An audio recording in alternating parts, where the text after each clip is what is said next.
Today we are going to tell you why we continually choose to use Norwegian Cruise Line when we take our repositioning cruises. If you're new around here, I'm David. This is Rob. We are a travel-loving couple who is here to give you an example of what is possible in long-term travel. When it comes to cruising, there are a lot of different lines to choose from. There's Royal Caribbean and Princess, Carnival, MSC, just to name a couple of them. Now, we are deal hunters by nature, and so whenever we look for a cruise, I tend to look at everything that's available, trying to find the exact cruise that's going to be the best fit for us. And still, we keep coming back to Norwegian because we think it offers us the best all-around deal and value. So today we're going to go through our 5 top reasons why we keep choosing Norwegian. One of the things we love about Norwegian Cruise Line is the relaxed dress codes they have.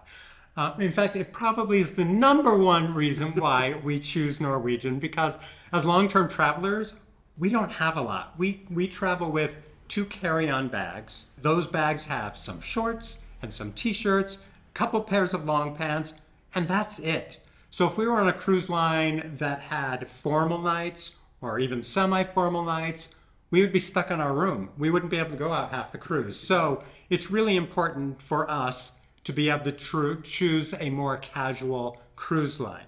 Another thing we really love about Norwegian is their freestyle dining. Now, they're kind of famous for it. Freestyle dining, you'll see it on all their advertising. What that means is that during their dinner hours, you are able to go in and eat at any time you would like, from beginning to end.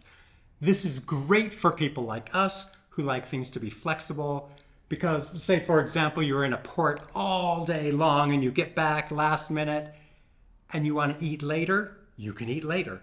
Or if there's a show at 7 o'clock and you want to get in and finish your dinner before the show, you can go right away if they start at 5, finish your meal and still go to the show. The flexibility is fantastic, and we love that. Yeah, a lot of the other lines will assign you a dinner time. And so you eat at dinner at 5:30 every night or at 8:30 every night. You're usually seated at a table of like 12 people, and you get to know those people and you have dinner with them every night, and it can be very social. But for us as introverts, we kind of like having a table by ourselves often anyway, but just having that flexibility on time is much better for us. Because when you book the cruise is often when you have to choose what time you want. So the earlier dinner times tend to go first. For us, we tend to book our cruises often very last minute. And so we would be eating dinner at 8, 9 o'clock every night because that would be all that would be left. And that just doesn't really work for us for what we want. No.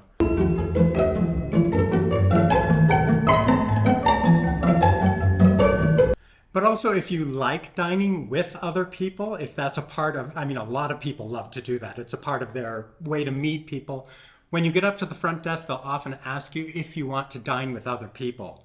And you can say yes or no, but you have all kinds of options. We release a new video every Sunday, so if you're enjoying this content, please take a minute and hit that subscribe button. We also find Norwegian Cruise Line to be affordable. We are budget travelers. We are always looking for a deal, and there are less expensive cruise lines. But we find that the value and the experiences we get with Norwegian are worth the price.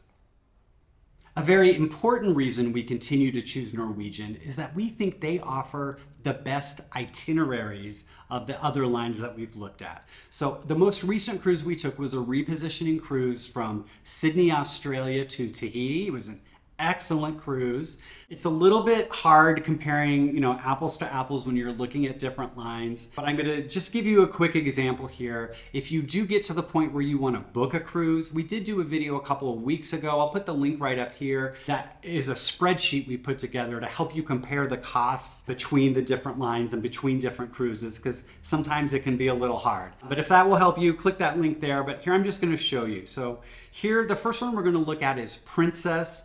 Now this one is in 2025. It is a 20-day sailing from Tahiti to Hawaii. It's $1,700 per person for those 20 days. And let's scroll down here so you can see. So we start in Sydney, Australia. You have 3 sea days. It's got 2 stops in New Zealand. then 3 more sea days, a stop in American Samoa, 3 more sea days, an overnight in French Polynesia in Tahiti, and then a stop in Moorea, which is excellent, and then 5 more sea days before we get to Honolulu. Now, if we go over, we're going to go to Royal Caribbean and take a look at their crossing. Theirs is 18 nights. It's a little bit cheaper, just under $1,500, but 2 days shorter. This is also, I think, 2025. And then it starts in Sydney. We've got a couple of days, 2 days at sea, a stop in New Zealand, 2 more sea days, another sea day crossing that international date line, more sea days. Then it stops in Moorea, Raiatea, and then Tahiti, and then we've got, I think that's 5 days at sea before stopping in Oahu. Now let's look at Norwegian, which is what we chose. So it's a little bit different because Norwegian doesn't go all the way to Hawaii. It stops in Tahiti and you have to buy another cruise to get up to Hawaii. But you can see the price difference here. It's, $790 instead of $1,400 or $1,800. So I think the pricing kind of works out. But let's look at this itinerary. So it starts in Sydney. We have 2 sea days. Then it goes to New Caledonia. Then it goes to Vanuatu, 1 sea day, goes to Fiji. We have 2 stops in Fiji, a sea day crossing the international date line. It goes to American Samoa. Now we have 2 sea days. Then we stop in Raiatea, Moorea, and then an overnight in Tahiti. For my money, this is such a better cruise hitting all those different islands, because you want to think about the value of what you're getting. It's not only your transportation, which is a big reason why we take repositioning cruises, is to get us from one place to another without having to fly, but also you want to see where are you going. Because if I love the South Pacific, I would want to go to any of these islands anyway, but if I wanted to fly to each one of them, it's going to be a huge expense. So taking a cruise is a much better value for my money because it gets me that experience that I want. And comparing these 3 cruises, for us, it's a no-brainer that Norwegian is going to give us the best experience. The last one we're going to talk about is loyalty programs. So I am sure every single cruise line has their own loyalty program, and my guess is that they are very similar to each other. But once you start cruising with one line, like we have done, I think we've done 6 cruises now with Norwegian, you earn status, and that status can be valuable and offer some really great perks. So I'm just going to show you real quick. This is their benefit program here. You can see there's 7 different levels. Depending on how often you cruise, you get usually 1 point. Sometimes you get 2 points per night that you stay on the ship. So we have reached this platinum level here. We have over 75 nights with them. A lot of the perks here are pretty generic, or they're, discounts on things. But I'm going to take you down to some of the ones that we find very valuable. The first one is this exclusive cocktail party. I don't really care about a cocktail party per se. However, alcohol on ships can be expensive. We always go to this cocktail party just to enjoy a couple of free drinks. We get 1 free bag of laundry service, which we found very useful on our last cruise. The price of that, they give you this little bag, and as much as you can stuff in the bag, they will take and wash for you. Depending on when you buy that, because sometimes they offer deals, but it's usually between $20 or $30 for that bag of laundry. So we find that very valuable. You get priority tender tickets, so getting off the ship in those tender ports. We love being the first people off the ship. So for us, this is something we really appreciate. We do get, chocolate covered strawberries delivered to our stateroom. That's always just a nice little perk.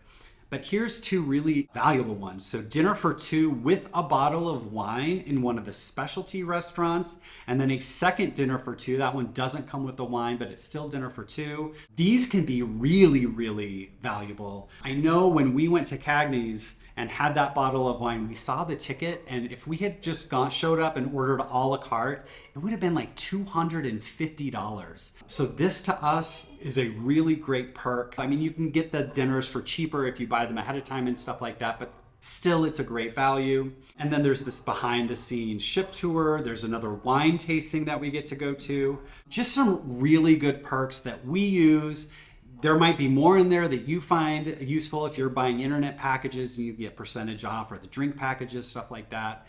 But it's definitely something you want to pay attention to because you do get some perks if you choose a cruise line and stick with them. That might make it, much more worth your time going back with that cruise line.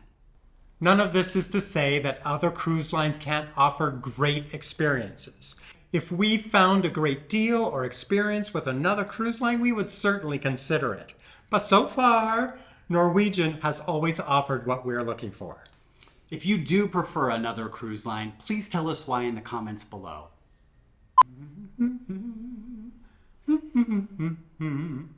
Cha-cha. Schmirker schmack. Schmirker schmack. What is it? Like, is someone on the street with a xylophone? Yes, A marimba? absolutely. If you find another cruise line to be schmicky schmack, So close! Today and not tomorrow.